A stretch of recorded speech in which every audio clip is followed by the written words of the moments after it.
Good morning. My CEO analysis report was over JP Morgan Chase and their CEO, Jamie Dimon. So, a little bit about JP Morgan Chase. It is one of the world's oldest and largest and best known financial institutions.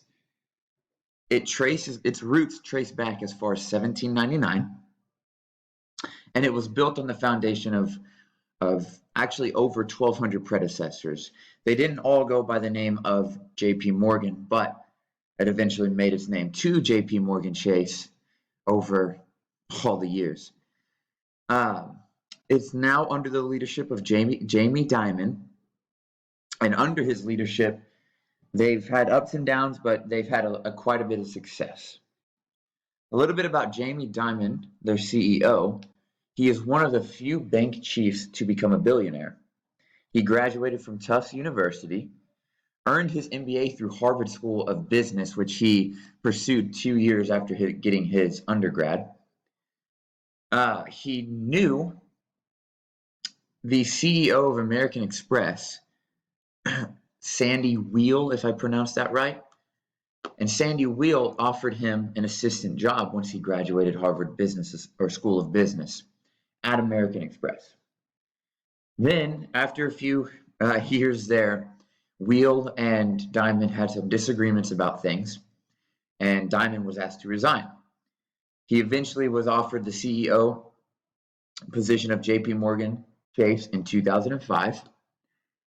Since then, they went through a rough patch of about 6 years.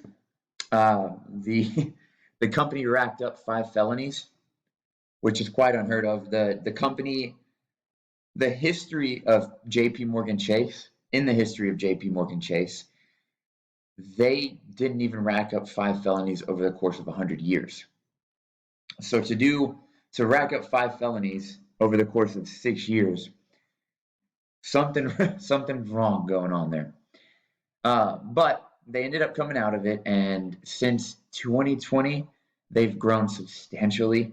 He has increased their stock price by a ton. He's had a lot of success, and he grew. I believe he faced some adversity with the company going through those felonies, but I believe he took it, ran with it, and made something more and better of it. He has helped JP Morgan Chase become the leading US bank in domestic assets under management, market capitalization value, and publicly traded stock value. Why I chose him? For starters, I just Googled well-known CEOs, and he was actually one of the first ones to pop up. I believe it has a lot to do with how his net worth. He's I believe it's $1.8 billion. He's worth a lot.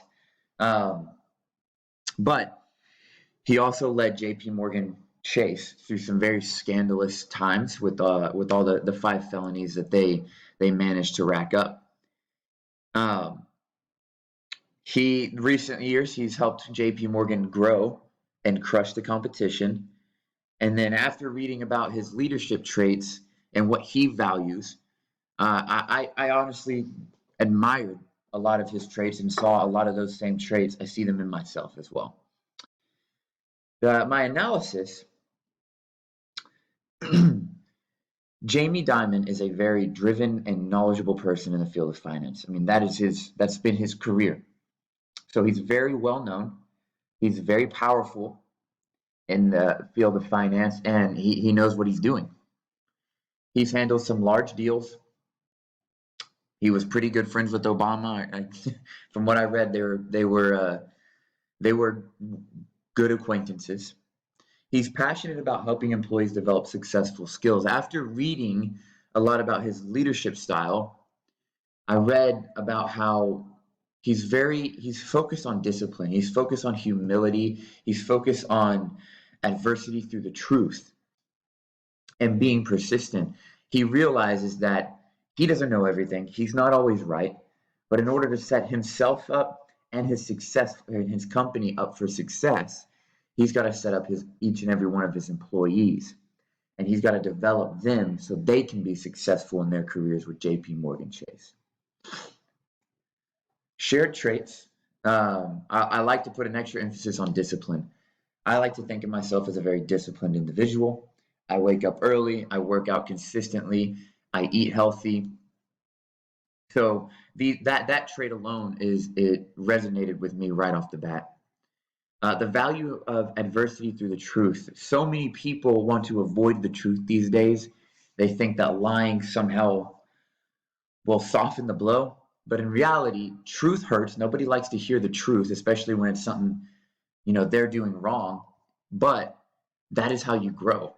If I suck at my job, I don't want someone to tell me I'm good at it. I want them to be blunt, straightforward, and honest.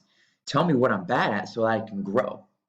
And he's very adamant about it may hurt your feelings, but this is the truth, this is reality, and people need to realize that.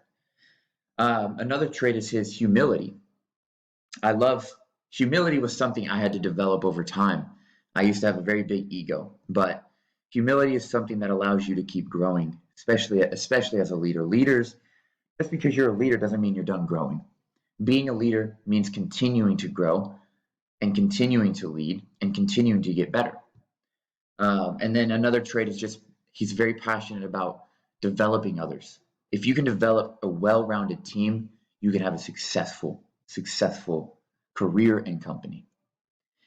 How would I lead the company? I would lead with integrity and discipline, which is some things that he has learned through the phase of felonies. I would create a work environment that accepts constructive criticism, which leads to growth and new ideas. I would express the importance of ethical decision making so that a company does not go down the path of committing 5 felonies in 6 years. And then I would show the employees their value in the company and how important they are to the company's success. That is my presentation over my CEO analysis and report. Thank you.